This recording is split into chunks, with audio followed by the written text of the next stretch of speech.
Hello. Hello, good morning.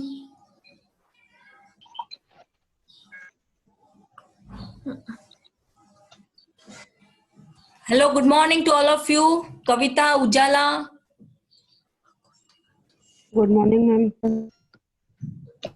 Screen दिखाई दे रही है आपको? यस मैम, दिखाई दे रही है। Okay okay. देखिए दोस्तों, अब तक हमारा पहला जो पॉइंट था वो हम लोग पूरी तरीके से हल कर चुके हैं। आज की तासिका में हम लोग हमारा दूसरा जो पॉइंट है उसे आपके सम्मुख रखने का प्रयास करेंगे। जैसे कि विदित है दोस्तों, आप सभी लोगों को पता है कि पहला जो लेक्चर हुआ था, आज हम लोग डाउट सेशन आपके साथ शेयर करना चाहते हैं।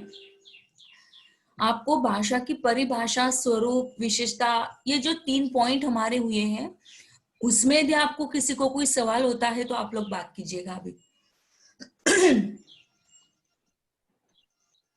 आपको दिया जा रहा है कि आपका भाषा का स्वरूप, भाषा की विशेषता, भाषा की परिभाषाएं, इसमें यदि कोई पॉइंट आपको समझ में नहीं आ रहा है तो आप उसके साथ डाउट सेशन आपका आज का है। और यदि 10-15 मिनट में आपके डाउट सेशन क्लियर हो जाते हैं तो हम लोग दूसरा पॉइंट अपना जो है भाषा के विविध रूप, उसकी ओर चलेंगे।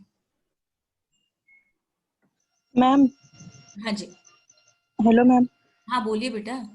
मैथिली विशेषताएं फिर से बताइए ना मैम। कौन सा बेटा? मैथिली की विशेषताएं। मैथिली की विशेषताएं। ओके, अभी आ जाएगा बेटा मैथिली, अभी हुआ नहीं ना। अभी हम लोग जब ये चल रहा है ना आपका डाउट सेशन के साथ साथ आपका ये जो रिवीजन चल रहा है, तो रिवीजन के लेक्चर्स में वो जैसे ये टॉपिक कंप्लीट हो जाएगा अपना भाषा के विद्रुप, तो उसके पश्चात में आएगा बोली की सामान्य बोलियों का एक परिचय, तो उसके साथ साथ आएगी मैथिली बोली, है ना, उसमें हम लोग ले लेंगे। एक एक सीरीज से चल रहे हैं ना, पहले भाषा का स्वरूप ले लिया, भाषा की परिभाषाएं ले ली, भाषा की विशेषताएं ले ली, अब हम भाषा के विद्रूप लेंगे।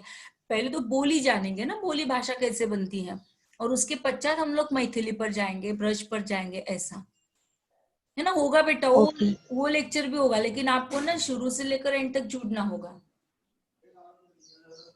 जी मैम। हाँ, अभी आपका कोई डाउट होता है तो आप लोग बात कीजिएगा।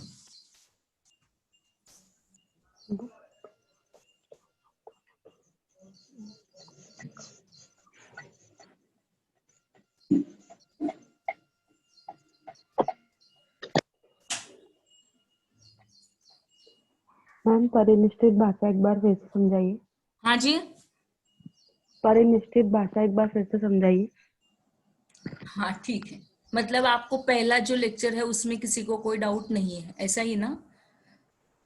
Yes ma'am. हाँ, अब हम लोग आगे बढ़ते हैं। हमारा आज का जो पॉइंट है वो है भाषा के विविध रूप। परिनिष्ठित भाषा इसी में आने वाली है दोस्तों, इसलिए आज की तासिका में हम भाषा के विविध रूपों को देखेंगे। देखिएगा, पहले प्राचीन युग से यदि आज तक की भाषा को हम लोग देखते हैं तो हमारा जैसे नागरिक सभ्यता का विकास हुआ, उस नागरिक सभ्यता के विकास के अनुरूप भाषा का विकास होता हुआ दिखाई देता है। आपका किसी का माइक ऑन है बेटा, उसे बंद कर दीजिएगा। हाँ सॉरी मैडम। हाँ, अब देखिएगा कि जब बोली है ना, आपको स्लाइड दिखाई दिया जा रहा है, भाषा के विविध रूप क्लियर हो रहा है आपको? स्लाइड दिखाई दिया जा रहा है ना? Yes ma'am. Yes ma'am. हाँ, तो देखिएगा कि बोली किसे कहते हैं। तो भाषा जब किसी सीमित क्षेत्र में घरेलू रूप से जानी या पहचानी जाती है या वो प्रचलित रहती है, तब वो बोली कहलाती है। मतलब क्या है कि जब भाषा क्या है कि वो उसका स्तर बड़ा व्यापक होता है ना, लेकिन भाषा जब किसी सीमित क्षेत्र में केवल घरेलू रूप में, अब घरेलू रूप में कैसे भाषा बोलते हैं, आपकी भाषा बोलने का तरीका अलग होगा, घर की भाषा अलग होगी, कॉलेज की भाषा अलग होगी, होता है ना ऐसा कि नहीं होता? करते हो आप, घर की बोली अलग जी मैम होता है। होती है। जी मैम। हाँ, यदि मानते हो चलिएगा कि आप घर में मराठी भाषी हैं तो आपकी मराठी बोली अलग होगी, और कॉलेज में आते हैं तो जब आप आपकी सहेलियों के साथ, टीचर्स के साथ बात करते हो तो वहाँ की आपकी मराठी ही है बोली, लेकिन वहाँ की मराठी भाषा आपकी अलग होगी। और निश्चित ही तौर पर जब वह बोली घरेलू स्तर पर बोली जाती है, घरेलू सीमित क्षेत्र में, और वो भी घरेलू स्तर पर अपनाई जाती है, तो उसे हम बोली कहते हैं। तात्पर्य उसमें कोई विशिष्टता नहीं होती। मतलब देखिएगा कि जब बोली की बात कहते हैं और वो भी घरेलू स्तर की, तो घरेलू स्तर की बोली में कोई ऐसी खास विशेषता या विशिष्टता नहीं होती, क्योंकि जब लोग बोलते हैं तो यह बोलने वालों की केवल साधारण बातचीत का ही एक तरीका रहता है, एक रूप रहता है, जिसे हम बोली कहते हैं। और बोली के लिए विभाषा या उपभाषा आदि नाम भी प्रसिद्ध रूप में पाए जाते हैं। एक भाषा के क्षेत्र में कई बोलियां प्रचलित दिखाई देती हैं। ध्यान से सुनिएगा, ये जो वाक्य है कि एक भाषा के क्षेत्र में कई बोलियां, एक भाषा के क्षेत्र में कई बोलियां प्रचलित दिखाई देती है। वाक्य मेरी समझ में नहीं आ रहा है विद्या, आप मुझे समझाओगे? कविता, उजाला। एक भाषा के क्षेत्र में, देखिए फिर से एक बार हम कहेंगे आपको, एक भाषा के क्षेत्र में कई बोलियां प्रचलित दिखाई देती है। जैसे बताया है बेटा आपको, सभी सभी को बताया हुआ है। Khandeshi, sorry, Khandeshi, Irani, Konkani. Very good. जैसे कि अभी अभी आप, हमारी आवाज आ रही है? पुणे। हमारी आवाज तो आ रही है? Yes ma'am. हाँ, तो देखिएगा कि जैसे हमने आपको बताया कि एक भाषा के क्षेत्र में कई बोलियां आती है, से तात्पर्य यही है कि जब जब भी व्यक्ति एक भाषा को आत्मसात करता है तो भाषा का जो स्तर होता है वो व्यापक होता है। ओके, और बोली का जो स्तर होता है, हाँ भैया कौन स्क्रीन पर कुछ राइटिंग कर रहा है? कौन कर रहा है, हमें समझ में आ जाएगा प्लीज। मैं विद्या सॉरी। हाँ, तो लिखने की कोशिश मत कीजिएगा। यदि आप लिखने की कोशिश करोगे ना तो ये पीपीटी मिट जाएगा, और जब वो मिट जाएगा तो आपकी समझ में नहीं आएगा। तो अच्छा सॉरी। हाँ, हम बात कर रहे थे कि भाषा का क्षेत्र व्यापक होता है और एक भाषा के क्षेत्र में कई बोलियां प्रचलित दिखाई देती है। मतलब क्या होता है कि मराठी एक भाषा है लेकिन उसकी बोलियां अलग अलग है। जैसे विदर्भ की विदर्भी होती है मराठी की, फिर कोंकणी होती है, खानदेशी होती है, फिर पुनेरी होती है, फिर ईरानी होती है ना। तो इस प्रकार से हमारी हिंदी भाषा के क्षेत्र में भी हिंदी की कई उपबोलियां होती है। जैसे खड़ी बोली है, ब्रज है, अवधी है, भोजपुरी है। इस प्रकार की तमाम ऐसी भाषाएं, ऐसी बोलियां हैं जिनका समावेश उपबोलियों के रूप में किया जाता है और वो भाषा कहलाती है। क्लियर हो गया आपको अभी? यस याद? मैम। हाँ, यस मैम। ओके। तो वैसे बोली का जो क्षेत्र होता है, बोली का क्षेत्र अपेक्षाकृत छोटा होता है। मतलब यदि भाषा और बोली की हम लोग तुलना करते हैं ना, तो भाषा और बोली अलग अलग रूप होता है। तो जैसे चलिए अब जैसे फिल्म होता है ना, फिल्म कितने घंटे का होता है? 3 घंटे का। 3 घंटे का। और सीरियल, 3 घंटे का। सीरियल कितने घंटे की होती है? आधे घंटे की। आधा घंटे की। यस। आधे घंटे की। हाँ, मतलब देखिएगा कि जब फिल्म बड़ा होता है और सीरियल छोटी होती है, होती है ना, ठीक वैसे ही हमारी जो भाषा है, तो भाषा का स्तर व्यापक होता है और हमारी बोली का स्तर छोटा होता है। मानते हुए चलिएगा कि बोली क्या है, तो एक सीरियल का रूप है और हमारी भाषा जो है वह फिल्म का रूप है। क्लियर हो गया आपको? अब देखिएगा कि भाषा जो है वह भाषा अपेक्षाकृत भाषा का स्तर बड़ा होता है, और यदि हम तुलना करते हैं बोली और भाषा की, तो बोली का स्तर अपेक्षाकृत छोटा होता है। बोली एक सीमित क्षेत्र में पाई जाती है तो भाषा व्यापक स्तर पर पाई जाती है। भाषा और बोली के बीच में एक सूक्ष्म सा अंतर भी पाया जाता है, और इस रूप में बोली की परिभाषा साधारण स्तर पर कुछ इस प्रकार से भी हम लोग दे पाते हैं। जैसे बोली किसी भाषा के ऐसे सीमित क्षेत्रीय रूप को कहते हैं जो घरेलू रूप में अपनाई जाती है। देखिएगा कि जब भाषा को केवल क्षेत्रीय रूप में, मतलब केवल घरेलू रूप में एक ऐसा क्षेत्र है, जैसे खानदेश का क्षेत्र है, जैसे विदर्भ का क्षेत्र है, तो क्षेत्रीय रूप को कहा जाता है जो घरेलू स्तर पर अपनाया जाता है। और एक भाषा के अंतर्गत जब कई अलग अलग रूप विकसित हो जाते हैं तो उन्हें बोलियां कहा जाता है। अब देखिए ना, हमने आपको बताया कि एक भाषा है जैसे मराठी भाषा है ना, अब जब उसके अंतर्गत भाषा के अलग अलग रूप विकसित दिखाई देते हैं, जैसे खानदेश की खानदेशी को हम लोग सभी आत्मसात करते हैं, विदर्भ की विदर्भी कैसे होती है, हमने आपको एक एग्जाम्पल दिया था है ना, जैसे मी खातो, एक लेडी होती है तो नारी भी क्या कहती है कि मी खातो मी पीतो। यकीन किया आपने, देखा कि विदर्भ में जाकर विदर्भ की बोलियां कैसे होती है, प्राप्त किया आपने ये नॉलेज? नहीं किया, बस आप जो भी है वो बताते जाइएगा मैडम, हम उनसे सुनते जाएंगे, ऐसा ही है ना दोस्तों। ये भाषा का विषय है, ध्यान में रखिएगा, जब तक हम लोग उसके साथ तादाद में नहीं स्थापित करोगे, जब तक जुड़ोगे नहीं, तब तक समझ में नहीं आएगा आपको।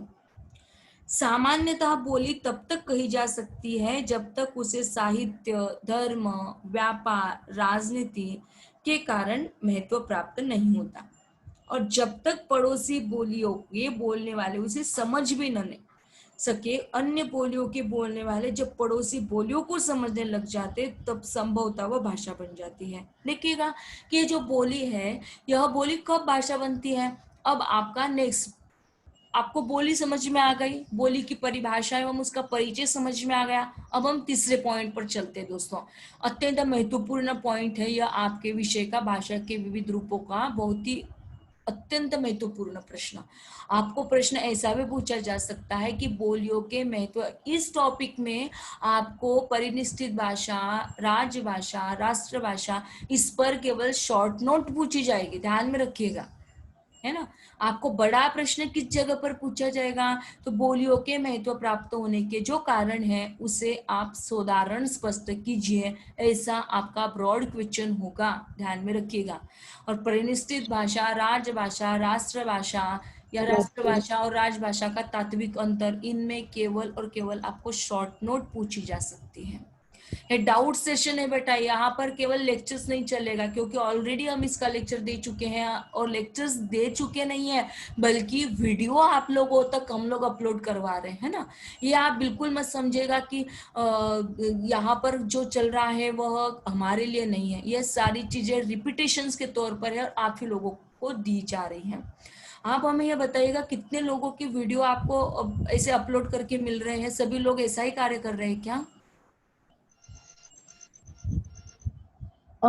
एक रन खांबे सर भी भेजते हैं मैम वीडियो गूगल क्लासरूम पे। अच्छा, नहीं हम हमारी हिंदी की बात नहीं कर रहे बेटा, बाकी के सारे लोग ऐसे ही लेक्चर्स लेते हैं और लेक्चर्स के बाद अपलोड करके एक छोड़।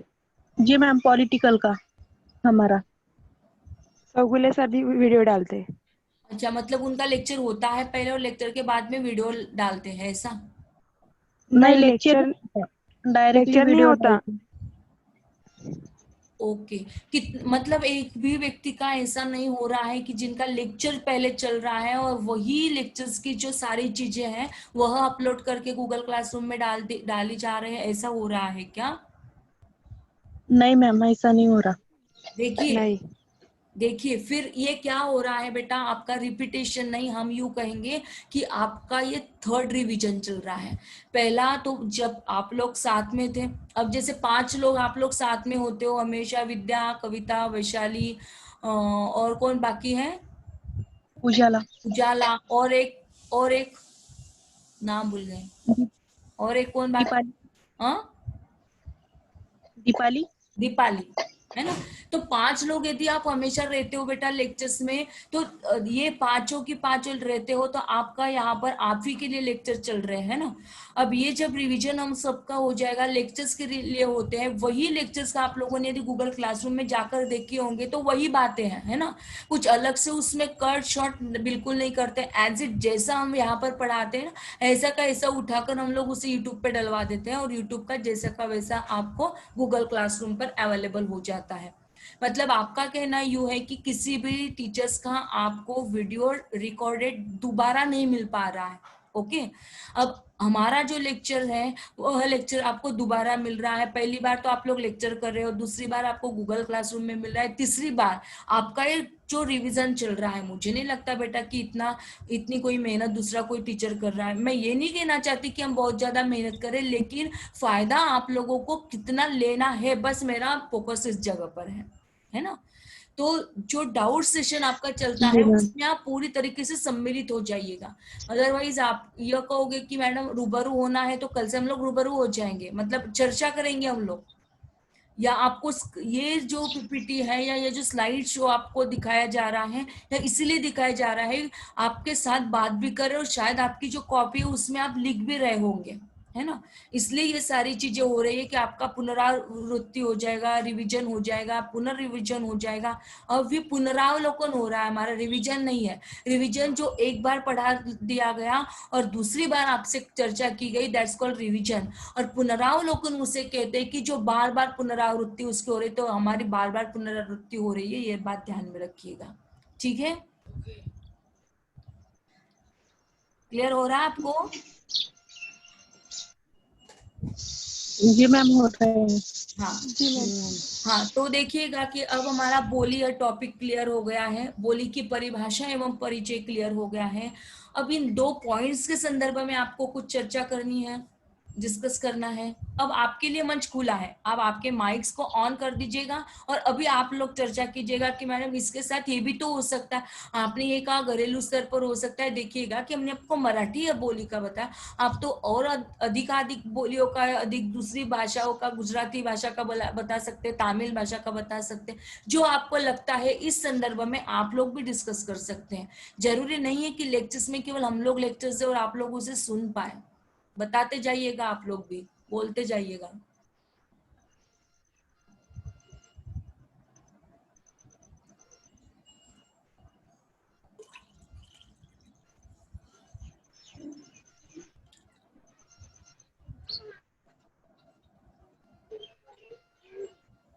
हाँ बोलिए भैया, जब तक बोलोगे नहीं ऐसे ही समाप्त हो जाएगी अपनी तासिका।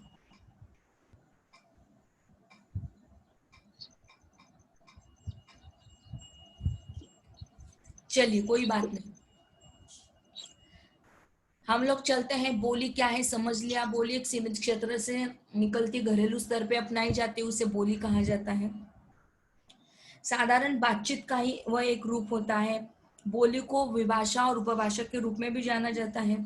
एक भाषा के अंतर्गत कई बोलियां पाई जाती है, लेकिन एक बोली के अंतर्गत कई भाषाएं प्राप्त नहीं हो सकती। यदि हम लोग कहते हैं कि एक भाषा के अंतर्गत कई बोलियां प्रचलित रूप में दिखाई देती है, तो हमने आपको उदाहरण बताया कि जिस प्रकार मराठी की भाषा मराठी है और उसकी अन्य बोलियों के रूप में हम लेते हैं राजस्थानी, अवधी, खड़ी बोली, है ना विद्या, सही बात कर रहे हैं ना हम? जी मैम। कितने हैं? कविता बिल्कुल सही कहा हमने। नहीं मैम, हाँ, रॉन्ग। क्या किया फिर हमने हमने क्या किया? क्या किया हमने?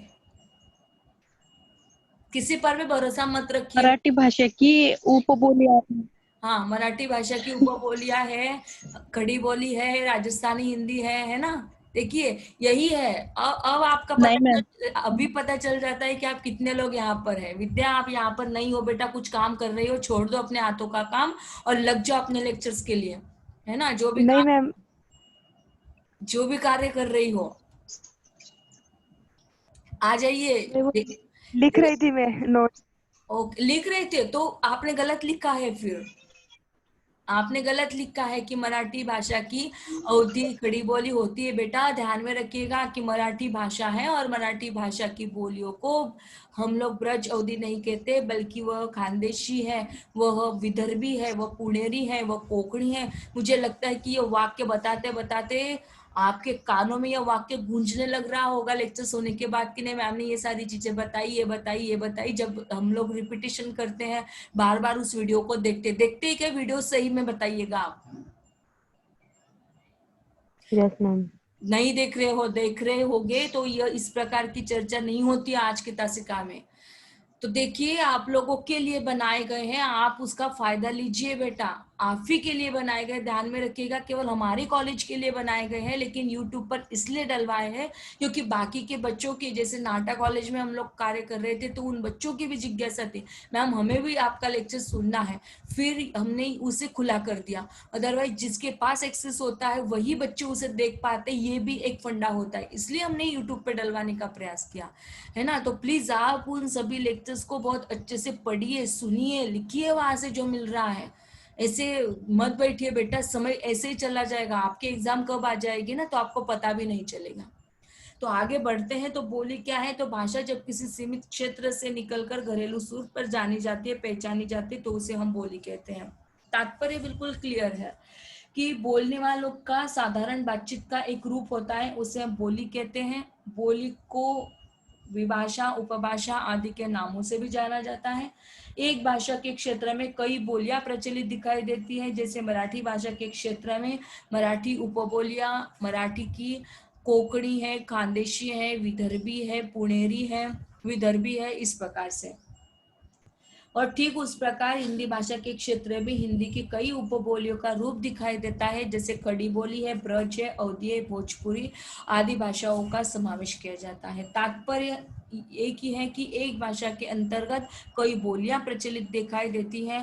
बोली का क्षेत्र छोटा होता है, भाषा का क्षेत्र व्यापक होता है। भाषा को समझने वालों की संख्या अधिक होती है, बोली को समझने वालों की संख्या कम होती है। वैसे भाषा और बोली के बीच सूक्ष्म सा अंतर भी पाया जाता है, और इस रूप में बोली की परिभाषा साधारण स्तर पर इस प्रकार दी जाती है कि बोली किसी भाषा के ऐसे सीमित क्षेत्रीय रूप को कहते हैं जो घरेलू स्तर पर अपनाया जाता है, और एक भाषा के अंतर्गत जब कई अलग अलग रूप विकसित हो जाते हैं तो उस रूप को हम बोलियां कहा जाता है, उसे बोलियां कहते हैं। सामान्य रूप में यदि कहा जाए तो बोली तब तक कही जाती है जब तक, अब ये जो बोली है यह बोली कब तक बोली कहलाएगी तो तब तक बोली कहलाएगी जब तक उसे साहित्य के क्षेत्र में, धर्म के क्षेत्र में, राजनीति के क्षेत्र में बताया था ये सारी चीजें। फिर भी और एक बार, अब हम लोग तीसरे पॉइंट पर चल रहे हैं कि बोलियों के महत्व प्राप्त होने के जो कारण है अथवा बोली भाषा कैसे बनती है उसकी ओर हम लोग जा रहे हैं। अब यहाँ तक क्लियर हुआ आपको? Yes ma'am. हाँ, अब देखिएगा कि कुछ बोलियां, अब अगला हमारा पॉइंट है कि बोली भाषा कैसे बनती है ना। अब तक तो हमारी मराठी बोली थी, जैसे खानदेशी थी, लेकिन पुणेरी ने ऐसा कौन सा कार्य कर दिया, कौन सा ऐसा कार्य किया है कि जिसके अंतर्गत वो खड़ी बोली भाषा के रूप में, मराठी के भाषा के रूप में एक परिनिश्चित और स्टैंडर्ड भाषा के रूप में अपनाई जाने लगी।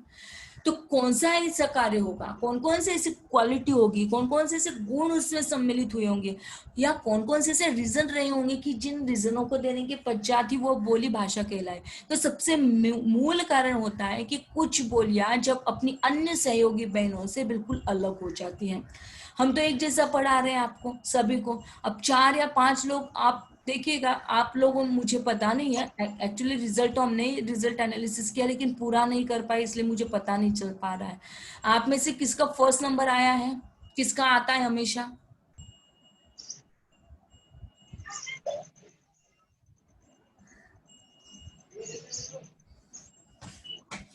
कौन है भाई आपकी क्लास में, हमारी 12वीं ना ना ना हमारी तक पता है मैम मेरे को।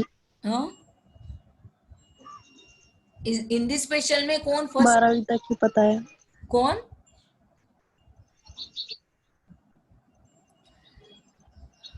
हिंदी स्पेशल में किसका नाम आता है पहला?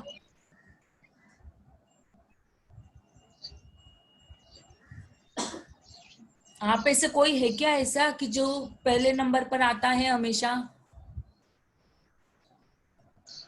सबका रिजल्ट पता नहीं है मैम हमें। ओके ओके ओके, कोई बात नहीं। तो चलिएगा, फिर भी आपकी होशियारी तो आपको पता ही होगी ना कि हम टेस्ट में, इंटरनल टेस्ट में किसे ज्यादा मिलते थे। जो ऐसा भी हो सकता है बेटा कि कई लोग जो है वो रेगुलर नहीं रहते लेकिन वो भी अव्वल नंबर के दर्जे से प्राप्त हो जाते हैं, पास हो जाते जी हैं, मैम। होता है ना। तो बिल्कुल। देखिए कि जिस प्रकार से हम लोग अपनी सहेलियों के साथ रहते हैं और अपनी सहेलियों के साथ रहते हुए एक अपना विशिष्ट स्थान प्राप्त करती है ना, तो उसका फर्स्ट नंबर आता है। इतनी बात क्लियर हो गई आपको? जी मैम। हाँ, तो आ जाइए आप यहाँ पर। तो वैसे ही है, जैसे हमारी सहेलियां होती है वैसे ही हमारी कुछ बोलियां होती है। जैसे हमने आपको बताया कि खानदेशी है, ईरानी है, कोंकणी है। तो इन सबको छोड़कर ये जो सहयोगी उसकी बहनें हैं, इन सभी बहनों से बिल्कुल अलग जब वो बोली हो जाती तब वो भाषा बनती है। एक प्रश्न आपको उभर कर आ रहा है ऊपर, जो तीसरा पॉइंट हमने लिखा है कि बोलियों के महत्व प्राप्त होने के कारण कौन से होते हैं या बोली भाषा कैसे बनती है। दो प्रश्न आपको पूछे जाएंगे एग्जाम में कि बोली भाषा कैसे बनती है, कारण बताइए। बोलियों के महत्व प्राप्त होने के कौन कौन से कारण होते हैं उसे साधारण समझाइए। तो दो प्रश्न यदि पूछे जाते हैं तो दो प्रश्नों का उत्तर जो है, आंसर जो है, उनका जवाब जो है वो हम लोग नीचे दे रहे हैं। तो पहला उसका पॉइंट है, कुछ बोलियां जब अपनी अन्य सहयोगी बहनों से बिल्कुल अलग हो जाती हैं। देखिएगा कि जिस प्रकार से अपनी सहेलियों को छोड़कर वह एक आपकी सहेली, एक क्लास का जो छात्र होती है, वह छात्र बहुत अच्छी तरीके से उन सभी चीजों को एक्सेप्ट कर रही है। उसकी ग्रॉसिंग पावर जो है वह आपसे बिल्कुल अलग है और वह उन सभी चीजों को ले रही है, जबकि वो लेक्चर्स के लिए नहीं आती थी, फिर भी वह आप को छोड़कर, है ना, आपके लेक्चर्स को अटेंड न करते हुए भी सारी चीजों को ले रही है। जैसे अब देखिएगा, उनको मत बताइएगा, जैसे विद्या, कविता, उजाला, वैशाली। अब आप चारों लोग तो हमेशा रेगुलर रहते हो, साथ साथ रहते हो, लेकिन यदि हम लोग रिजल्ट एनालिसिस करते हैं तो चारों में से किसी एक का ही नंबर आएगा, आएगा या नहीं आएगा? जी आप मैम। मेंटालिटी के हिसाब हाँ। से आएगा। तो जिस रूप में आपका नॉलेज होगा, आपकी क्रिएटिविटी होगी, आपका जैसा बर्ताव होगा, उस हिसाब से आप अलग हो जाओगी, आपका एक अलग विशेष महत्व होगा। ठीक उसी प्रकार जो बोलियां होती हैं, तो बोलियां भी अपने सहयोगी बहनें, अब बहनें हुई ना, मराठी भाषा की खानदेशी, ईरानी, विदर्भी एक ही बोलियों के साथ संदर्भित है, तो निश्चित ही तौर पर वह एक दूसरे की बहनें हैं। तो कुछ बोलियां जब अपनी अन्य सहयोगी बहनों से बिल्कुल अलग हो जाती है, मतलब वो अन्य सहयोगी बहनों को रोंद कर आगे बढ़ जाती है, अपनी एक विशेषता को दिखाती है, तब वह जो बोली है वह बोली भाषा बनती है। पहला पॉइंट क्लियर हुआ आपको? यस मैम, हो गया। हाँ, अब हम लोग आगे बढ़ते हैं साहित्य की श्रेष्ठता के कारण। देखिएगा कि जब सर्वसाधारण तौर पर हम लोग ये पाते हैं कि, और ऐसा होता भी है कि किसी विशिष्ट भूप्रदेश में एक या एक से अनेक प्रकार की बोलियां प्रचलित होती है और उन्हें समझने वालों की संख्या भी उस प्रदेश में देखी जाती है। उन्हीं बोलियों में से एक बोली अन्य बोलियों से अपना अलग अलग महत्व रखती है, और जब उस बोली में कुछ विद्वान साहित्य का सृजन करते हैं, तो एक दिन ऐसा आता है कि युगानुरूप वह साहित्य श्रेष्ठ हो जाता है। और इसी साहित्य की श्रेष्ठता के कारण जिस बोली में वह साहित्य लिखा गया है, उस बोली को भी महत्व प्राप्त हो जाता है। मतलब देखिएगा कि जब साहित्य लिखते हैं, जन साधारण तौर पर यदि हम लोग कहते हैं कि वह भाषा की संज्ञा से विभूषित जब किया जाएगा, तो जो साहित्यकार होता है वह साहित्यकार मानते हुए चलेगा कि जैसे हमारे सूरदास जी, हमारे तुलसीदास जी। अब साहित्य के क्षेत्र की बात यदि करते हैं तो वहां पर यदि हम सूरदास जी को लिखते हैं तो अनहोनी ना होगी, क्योंकि सूरदास जी ने सूर सागर को अपनाया। वो तो प्रकांड पंडित थे, अलग अलग बोलियों को आत्मसात करने वाले थे। वो चाहते तो संस्कृत में भी लिख सकते थे, वो चाहते तो ब्रज को छोड़कर अन्य बोलियों को भी वो जानते थे, उसमें वो लिख सकते थे, लेकिन उन्होंने जनसाधारण तौर पर उन्होंने धर्म को अपनाकर अपने आराध्य का जो बखान था, वह आराध्य का बखान इसलिए उन्होंने ब्रज इस बोली में किया क्योंकि ब्रज मंडल में निवास करने वाले लोग ब्रज बोली को अधिक रूप में मानते थे, समझते थे। और जब ब्रज बोली को समझते थे तो निश्चित ही तौर पर जो सूरदास जी ने सूर सागर यह लिखा, तो श्री कृष्ण के संदर्भ में लिखा, और श्री कृष्ण की भूमि थी, श्री कृष्ण सबके आराध्य थे, श्री कृष्ण की सब लोग उपासना किया करते थे, तो निश्चित ही तौर पर उनके साहित्य को, सूर सागर को सराहा गया। और जब इस प्रकार के अलग अलग कवियों ने ब्रज इस बोली को अपनाया तो सर्वसाधारण तौर पर जो जनमानस वहां का था, वह जनमानस अन्य किसी भाषा को या अन्य किसी बोलियों को न जानते हुए वह अपनी बोली में लिखा गया जो साहित्य था उस साहित्य को पढ़ने लगा। स्वाभाविक तौर पर जितने पढ़ने वालों की संख्या उस साहित्य को लिखने वालों की संख्या बढ़ती गई, निश्चित ही तौर पर साहित्य की श्रेष्ठता के कारण उस बोली को महत्व प्राप्त हुआ। और जब उस बोली को महत्व प्राप्त हुआ तो ब्रज, यह जो केवल बोली थी सर्वसाधारण तौर पर घरेलू स्तर पर अपनाई जाती थी, वही बोली एक दिन भाषा का रूप धारण कर ली गई। क्लियर हो गया दूसरा पॉइंट आपको?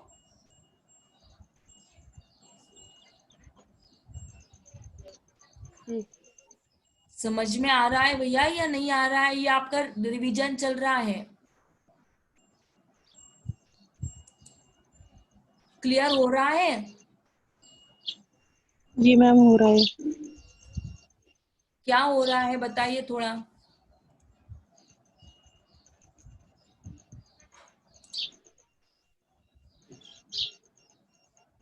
क्या हुआ?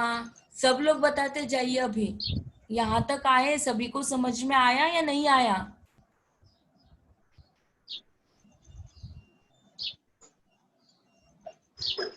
अरे यार, आपसे बात कर रहे हैं हम, ये क्या चल रहा है आप लोगों के बीच में? मुझे समझ में नहीं आ रहा है।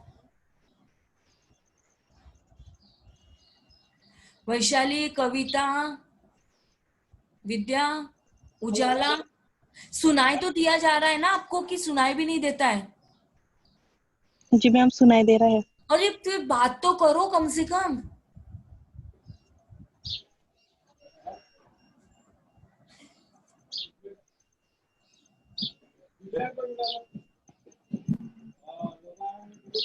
कविता, वैशाली ने शायद कई जगह पे छोड़ दिया है और कई अपना कामों में बिजी हो गई है, मुझे तो ऐसा ही लग रहा है अभी। जी नहीं मैम, यहीं पे हम लेक्चर को। अरे यार, तो है तो आप कम से कम, आपको समझ में आया या नहीं आया रिप्लाई तो दे दिया करो बेटा आप। क्या हाँ मैडम हमारी समझ में आया है और जी नहीं मैम, आया? हाँ, मैम ये तो समझ में आया हमें, कुछ बोलियां जब अपनी अन्य सहयोगी बहने से बिल्कुल अलग हो जाती है, यहाँ तक हमें पूरा समझ में आया है। लेकिन साहित्य की श्रेष्ठता के कारण ये थोड़ी सी मतलब समझ में नहीं आया। आपका नाम क्या है? कविता। कविता। तो बेटा ये 4-5 बार हम पूछ चुके हैं ना आपको, कोई डाउट है, कोई प्रश्न है तो आप लोग डिस्कस कीजिए। तो आप लोग तब क्यों नहीं बात करते हो?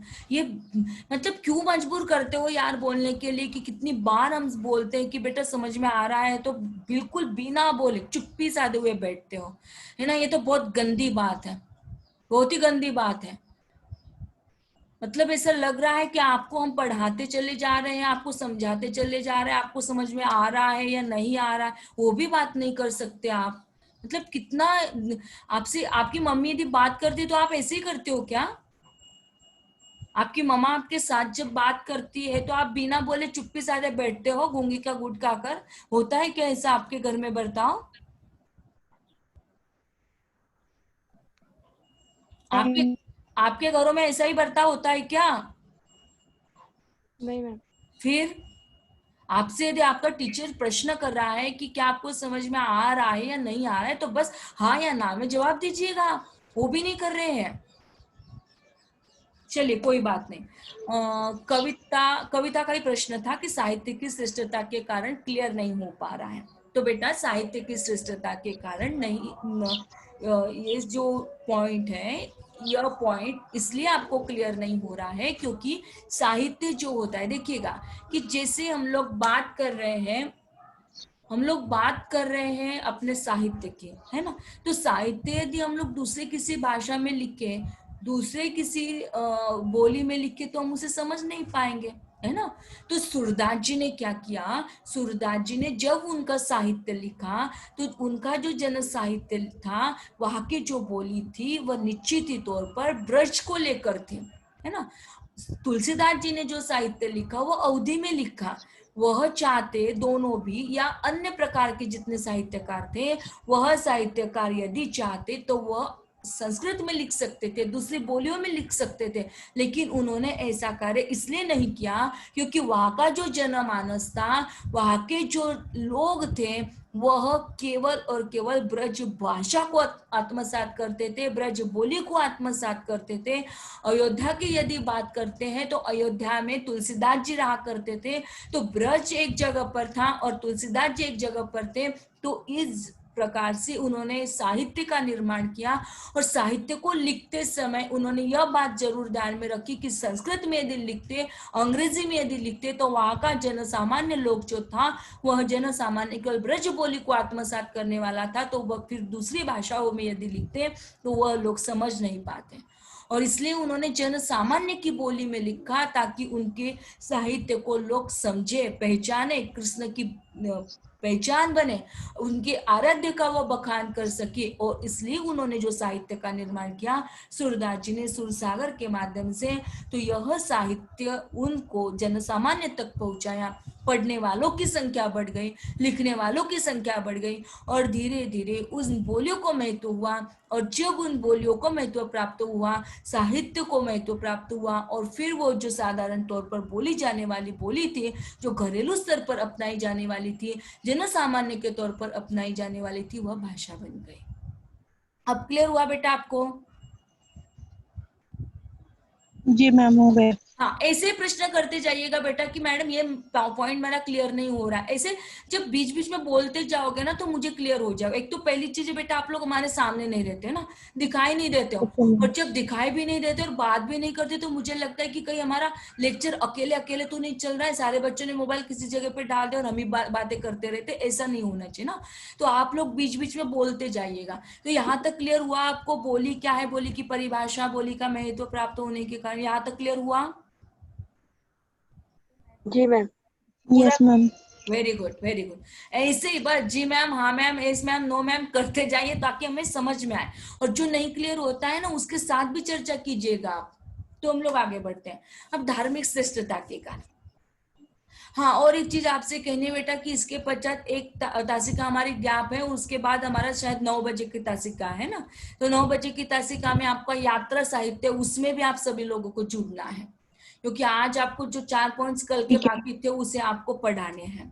ठीक है, हाँ। बात कर रहे थे धर्म की, तो मनुष्य समाज प्रिय प्राणी है, और मनुष्य समाज प्रिय प्राणी होने के साथ साथ वह विविध धर्म के प्रवर्तकों में पूरी तरह से जकट गया है। मनुष्य अपने अपने आराध्य का, अपने अपने प्रवर्तकों के बीच में अपना जीवन व्यापन करता है। और जैसे राम से प्रधान तीर्थ क्षेत्र, अब आप हमें बताइएगा कि राम से जो प्रधान तीर्थ क्षेत्र है वो कौन सा है? अयोध्या। Very good. अब देखिए, अब आप ही को सवाल करते हैं और आप तुरंत जवाब देते हो तो मुझे भी अच्छा लगता है कि नहीं, हमारा एक तरफा लेक्चर नहीं चल रहा है, दो तरफा चल रहा है। तो अयोध्या से तात्पर्य है कि अयोध्या प्रदेश, और अवध अर्थात हमारी अवधि बोले, और अवधि बोली से तात्पर्य कि संत श्रेष्ठ तुलसीदास जी। और तुलसीदास जी ने कौन सा ग्रंथ लिखा अवधि में?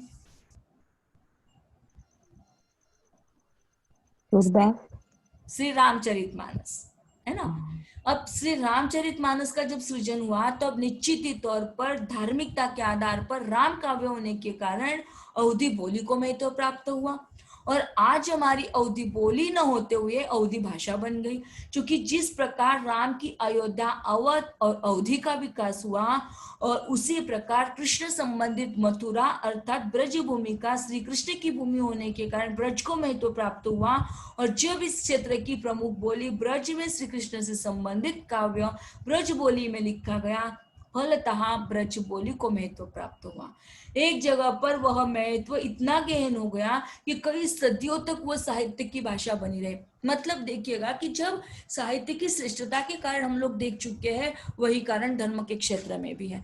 क्योंकि हम लोग यदि धर्म के क्षेत्र में श्री राम को मानते, दूसरी जगह पर श्री कृष्ण को मानते, तो निश्चित ही तौर पर श्री राम का जो बखान किया गया है, श्री राम कितने आदर्श है, उनके आदर्शों को पढ़ने के लिए हर कोई जो वक्ता है, हर कोई वह जो पाठक है, वह उनके काव्यों को पढ़ता है।